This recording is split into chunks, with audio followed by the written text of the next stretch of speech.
உடல்நலக்குறைவு காரணமாக உயிரிழந்த நடிகர் மதன் பாப் உடல் சென்னை பெசன்ட் நகர் மின் மயானத்தில் தகனம் செய்யப்பட்டது. கூடுதல் தகவல்களோடு இணைகிறார் செய்தியாளர் விஷ்ணு. விவரங்கள்.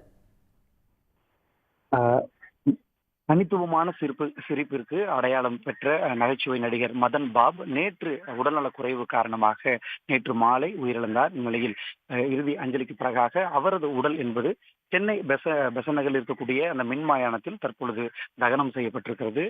அவருடைய உறவினர்கள் அந்த இறுதி அஞ்சலில் கலந்து கொண்டு தற்பொழுது ஊர்வலமாக அவரது உடல் எடுத்துச் செல்லப்பட்டு இங்கு பெசன்ட் நகரில் இருக்கக்கூடிய அந்த மின்மயானத்தில் கொண்டு வரப்பட்டு தற்பொழுது அந்த இறுதி சடங்குகள் நடைபெற்று தற்போது தகனம் என்பது செய்யப்பட்டிருந்தது.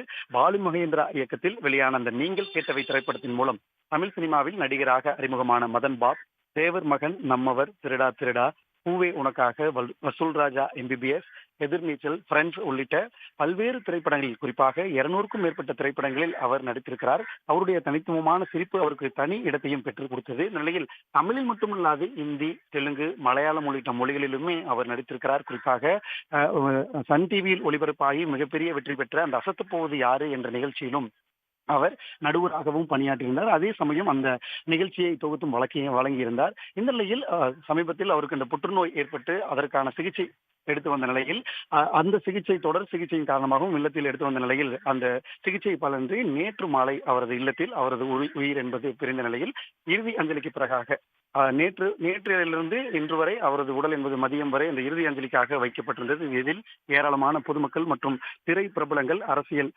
தலைவர்கள் உள்ளிட்டவர்களும் கலந்து கொண்டு அந்த இறுதி அஞ்சலி செலுத்தினர். அதனைத் தொடர்ந்து தற்பொழுது சென்னை பெசன்ட் இருக்கக்கூடிய மின்மயானத்தில் அவரது உடல் என்பது தகனம் செய்யப்பட்டது. விவரங்களை வழங்கியமைக்கு நன்றி விஷ்ணு. உடனுக்குடன் செய்திகளை தெரிந்து கொள்ள சன் நியூஸ் பெல் ஐகானை கிளிக் பண்ணுங்க.